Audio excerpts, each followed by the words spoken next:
Fantasy Gainz. Finally, my microphone is not muted as we start the show. I am Squish. That is Kyle. The Steelers are on the goal line, so that means they're either going to come away with a field goal or turn the ball over. Kyle, how is your Wednesday afternoon football day going? It's going well. I never thought we would see the day where there would be a NFL football game going on during a Wednesday show that starts at 6 p.m. You know what? Do you know it's a what? Wild world we're living in. What I'm going to say to that? First of all, touchdown, Juju Smith-Schuster. So we're just going to do a little sizzles there. But I'll say to that, 2020, man. It's 2020. What else can you say? Be like one of those talk show hosts. The only thing that can describe this is that it's 2020. It's accurate. Mike Tyson came out of retirement to fight at 50-something years old. And then Evander Holyfield's calling him out. Oh, man. Did you see that? I did not see that. A YouTuber knocked out an NBA player, a former NBA player. There's just madness going on here in 2000. What went through Nate Robinson's mind there? Because that is not going to end well for him. If he wins, good for you. You beat a YouTuber. You can only lose in that situation. Even if he wins, people are going to clown him. It was horrible. I mean, he got absolutely sent to next Tuesday on that one. I mean, it was. He got sent to the shadow realm. Yeah, it was bad. It was really bad. So, all right, we're gonna get going here, but first we got to look back to last week where Kyle, you stole the show, so I'm gonna let you take it away here for Fantasy Gained. Yeah. So Antonio Gibson, I was a little bit. There was some injury concerns with him coming into the game between Washington and the Cowboys, and he was totally fine. And we saw what he did on the field. He was unbelievable for the Washington professional football team with 3 touchdowns, over 100 yards rushing, and they just ran away from the Cowboys. So if you didn't win with him, if you were not cashing with him in your lineup, you did something wrong with the rest of your lineup. That's for sure. So yeah, that was a good one. And then the Houston Texans stack was very successful as well. Deshaun Watson continued his good play after a great game against the Pats. He lit up the Lions. Duke Johnson, Duke Johnson was great too. Finally, after 2 weeks of him not doing a damn thing, showed up. Yep, finally showed up. And then Brandon Cooks, who was pretty good. He wasn't as good as Will Fuller, but he still had a pretty solid game. Peace. Yeah, we'll get to that later. We'll get to Will Fuller later. But yeah, Brandon Cooks had a solid game as the number 2 option. So if that was your stack, that was a pretty good option for you. So, and it was an odd slate. I mean, Deshaun, all 3 of these guys, Watson, Duke Johnson, and Cooks, were in the winning lineup for the Turkey Bowl. So, as well as Gibson, that was an interesting lineup. It was basically a Texan stack with Gibson, and obviously that was huge. The Texans put absolutely. Up points. All right. Yeah, and there wasn't a lot of options really with the Steelers and Ravens getting kicked out. It was it was slim pickings there. Oh, that was a good food analogy there. Yep. How was your Thanksgiving? Was it good? It was okay. It was pretty good. You know, I missed my family. I missed the extended family, but overall it was pretty good. How about you? Real quick. It was pretty good. We just had brunch, no turkey. I didn't have a single piece of turkey, and I'm okay with that. I could do without the turkey, and it's just a year off. It's the forbidden fruit. Next year, it's going to taste so much better, is what I'm saying.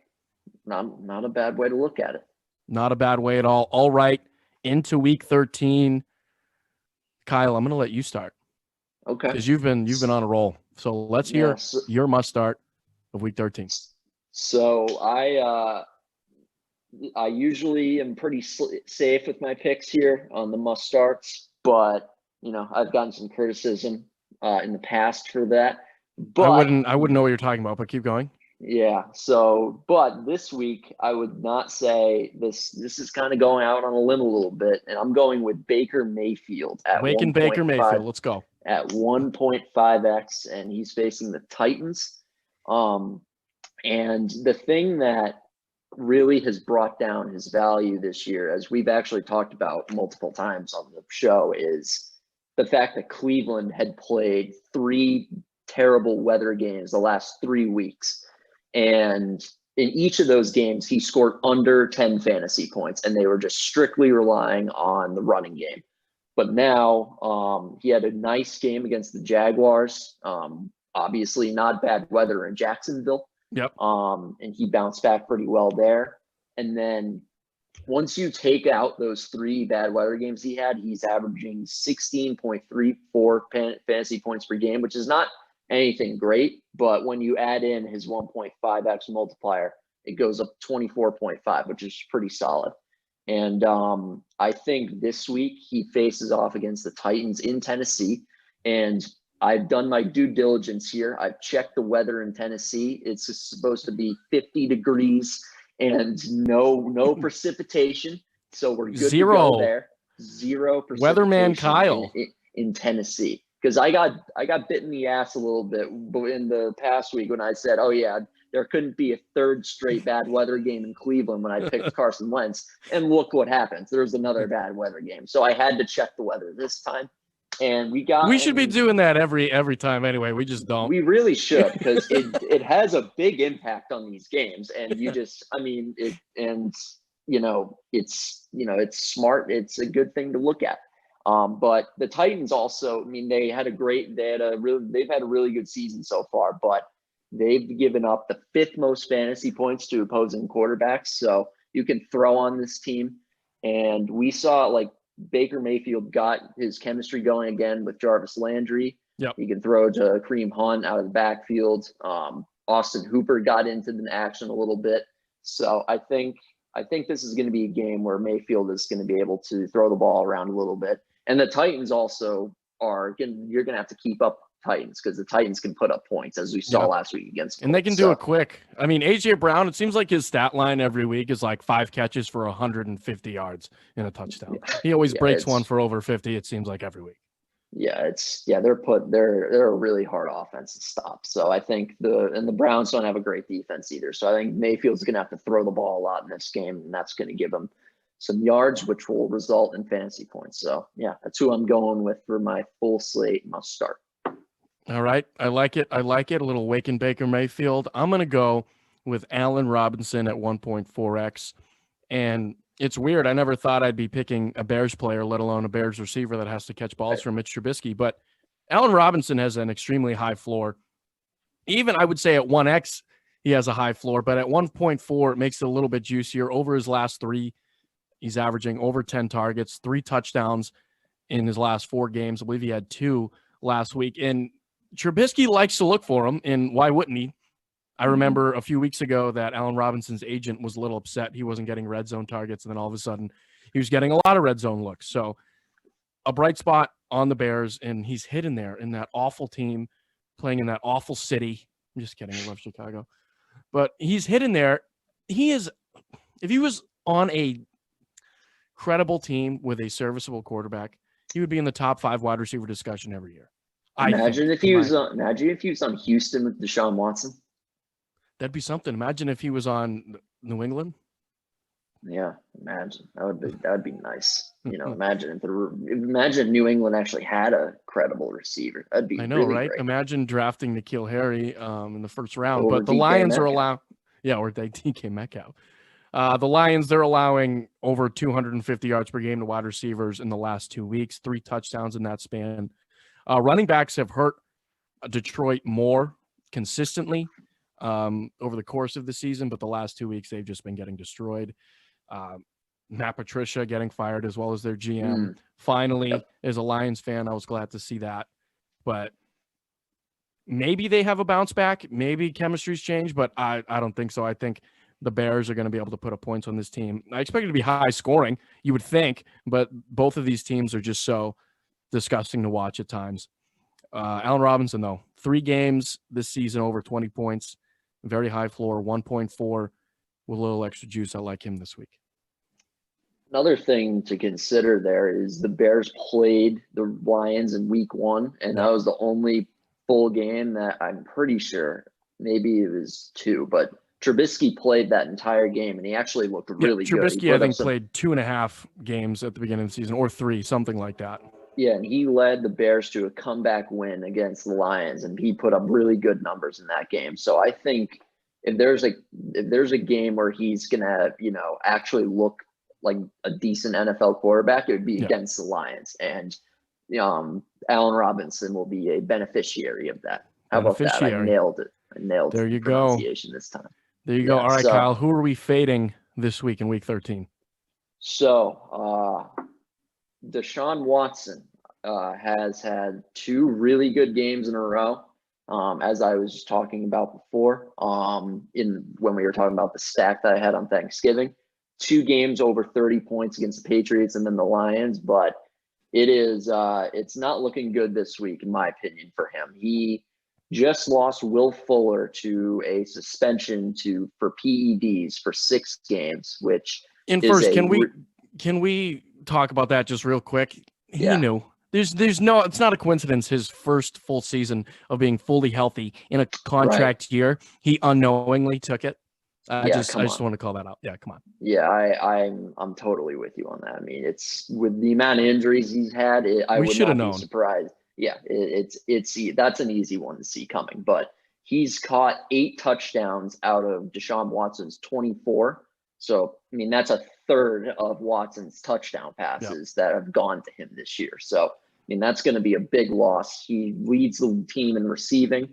And they were already playing without Randall Cobb, who's on IR, and they just released Kenny Stills this past week, which, that's just a brutal, I don't know. They traded a decent amount for Tunsil and him to get to Houston. They just released Stills. So, I mean, they barely have any options right now, a receiver. Kiki Cutie, I'm pretty sure, is their second guy right now behind Brandon Cooks. So it's not looking great for Deshaun Watson's weapons. And I think that's going to impact him. And they are, even though the Colts got lit up last week by the Titans, they are still allowing the third fewest fantasy points to opposing quarterbacks. Yep. And I just think that, Watson's going to have a hard time with the lack of weapons that he has and then facing off against this Colts defense. So, and his multiplier at 1.15, I just don't think it's high enough to, he doesn't provide enough juice for the amount that's going. Yeah, he doesn't really warrant consideration. Yeah. Even though he can move with his legs, it's just going to be hard to do with no weapons at all to help him. Yeah, and he's going to put up a little bit of numbers because he's a great quarterback. But I just think that, the circumstances surrounding him this week, I don't think he's going to be, I think it's going to be a rough go for him. Yeah, I agree. Deshaun Watson, definitely, I would 100% agree with that. I'm going to go back to the well here. I talked about this. Ooh, well. You lost your mic. Still can't hear you. Oh, I accidentally muted. Now I can hear you. This is a crapshoot. All right, I'm going back to the well here. Alvin Kamara. I said it a few weeks ago. It was kind of a fake victory for me there, but it's going to happen this week. In the last 2 games, since Taysom Hill has been the starter, 24 carries, 99 yards, 1 touchdown.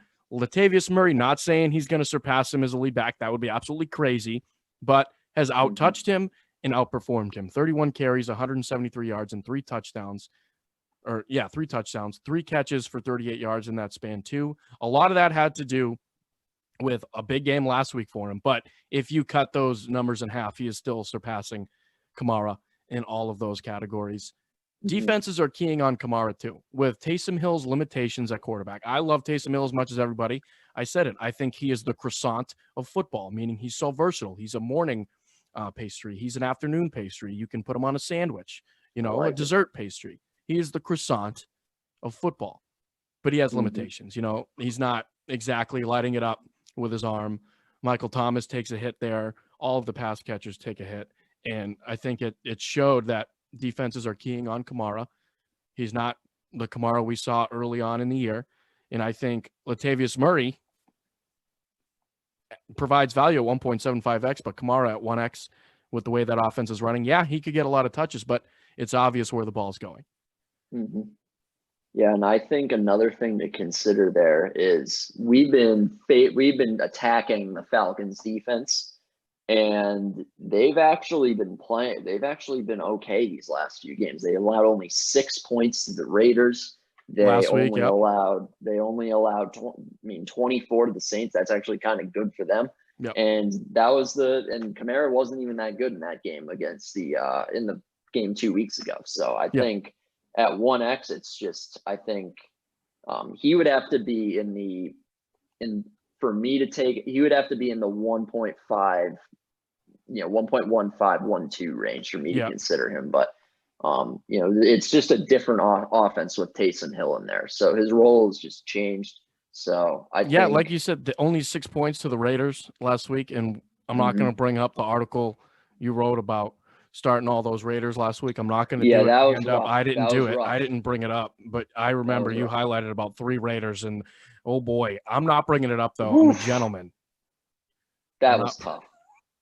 I mean, let the record show I didn't bring it up. You did bring it up, but I will say I was completely wrong on that. The Atlanta Falcons the one thing I learned, Kyle, and I learned it pretty quickly with writing these articles, we should never put all of our eggs in one basket. We should never, because I did it once, and oh boy, was I flat out wrong. And there isn't even like a little glimmer of hope. You're like, oh, this happened. No. It's awful. I learned that pretty quick. That was the first time writing on our strategy site, doing a 3 players on one team. That was the first time I ever did that, and it was as bad. It couldn't have worked out any worse. I remember reading that, and I was in the shower, and I was thinking to myself, I was like, wow, Kyle loves the Raiders this week. Do I allegedly put money on the other side? I didn't. Oh, wow. I didn't. Ooh, because you no, I could never do that to you. I mean, you would have some success betting against me, so I think that was a mistake on your part. Yeah, well, that goes both ways. Believe me. Uh-huh.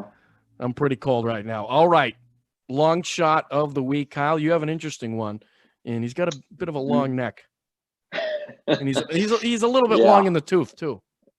Yeah, Mike Glennon, who got his first start in a while here for the Jaguars last week. He's going to be starting again this week. Gardner Minshew is going to be backing him up. So he got a bad rap after the rough stint he had with the Bears when he had that when he's given that giant contract to go to the Bears after he was there after playing with Tampa Bay. But he had some good years with Tampa Bay. Like, he was decent. I mean, in the 30 career games, 5,398 yards, 38 TDs, and 20 picks. Like, that's a pretty good touchdown interception ratio. I mean, there's a reason he got that contract. So, and I think this past week against Cleveland, we kind of saw a glimpse of what the player he was in Tampa with. The 235 yards, 2 touchdowns, no picks, 18 fantasy points. And when you're getting that value at 1.75x, I mean, that's a pretty good, that's a pretty good value play right there. Because that I'm pretty sure in the draft group, that is the highest multiplier or lowest, whatever. For a starting quarterback. For a starting quarterback that's in the draft group. So that's very good value. And we see that, the Vikings have struggled to cover the pass all year long. They've been better in recent weeks, but they're still 20th in fantasy points allowed to opposing quarterbacks. So I think if you're not feeling, the guys at the top of the draft group, Aaron Rodgers, Kyler Murray, Deshaun Watson, one of those guys, Mike Glennon is definitely a guy that you could take a risk on and feel pretty good about it. So yeah, I think and honestly, he might be better than Minshew at this point. So I think I don't know if you will get him at 1.7 again. So I wouldn't miss that opportunity. Also, quick, the Ravens have the ball 4th and 2. Trace McSorley has replaced RG3. Trace McSorley cost me allegedly a good chunk of money last year betting against Penn State. And I just know that that's going to be the dagger in my heart tonight to really make me cry if Trace McSorley beats me again. Anyways, my long shot this week is Devontae Booker at 1.85x. Josh Jacobs could miss this game. It's still up in the air. The Raiders have to win some games if they want to continue on their playoff hunt. They got embarrassed last week, so they'd like to have Josh Jacobs for that bounce back, but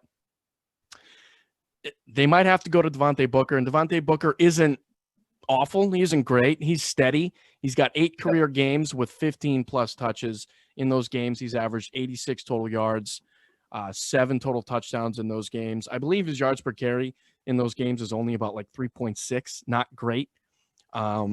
His yards per reception is just under 10, so that's a little bit better. But this season, he's done pretty well when his name's been called. 59 carries for 326 yards and 3 touchdowns, 5.5 yards per carry this season.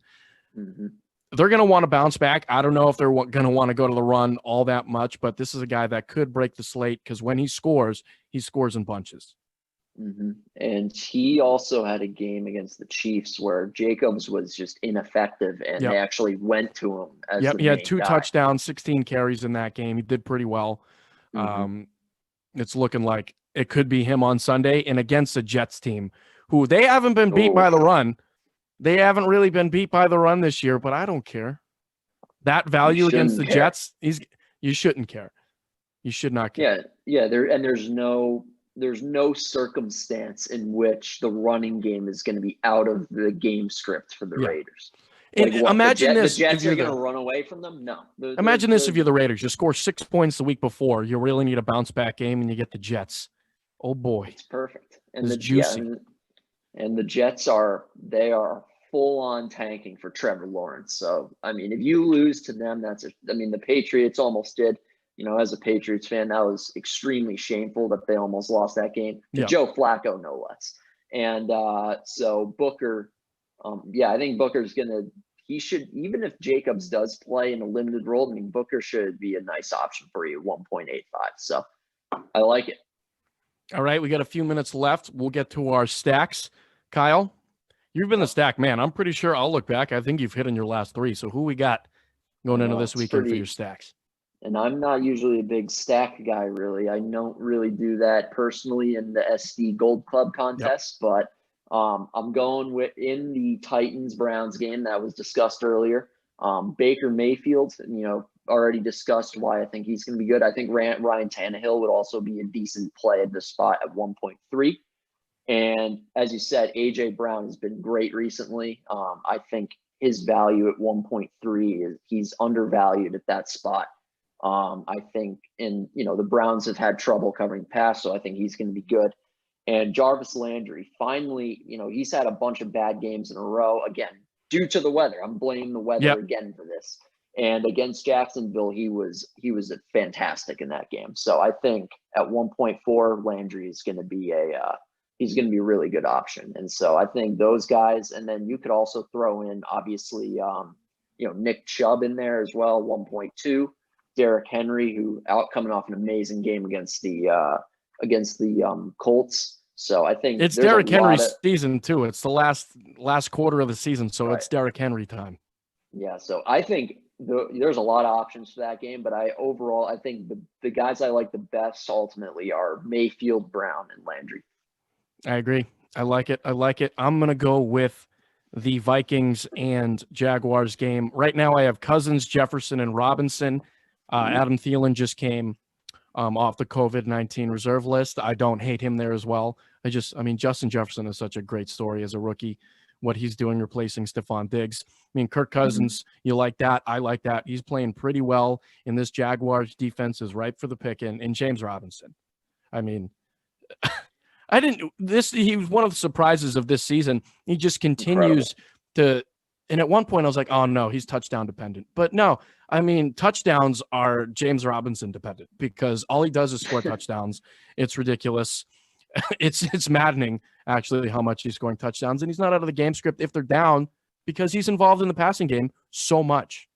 Not only that, is even he still finds a way, even in these like games that they're trailing, he still somehow finds a way to get points in yards. Like I don't even understand. I'm sorry, I'm not. It's the same thing. James Robinson and Antonio Gibson are like the same person. Yeah, I apologize for not watching a lot of Jacksonville Jaguars games, so I don't have firsthand evidence that how James Robinson is doing this, but all I do know is he's getting a lot of points. So yeah, no matter what the game script, I like him a lot. All right, me too. All right, Week 13 is upon us. Steelers and Ravens in the fourth quarter. The score? 19-7 Pittsburgh. Pittsburgh has the ball with 5 minutes left. This has been Fantasy Gainz. That is Kyle. I'm Squish. I'm in my bathrobe too. Did you see that? Nice. It's nice and toasty. I feel like Tony Soprano.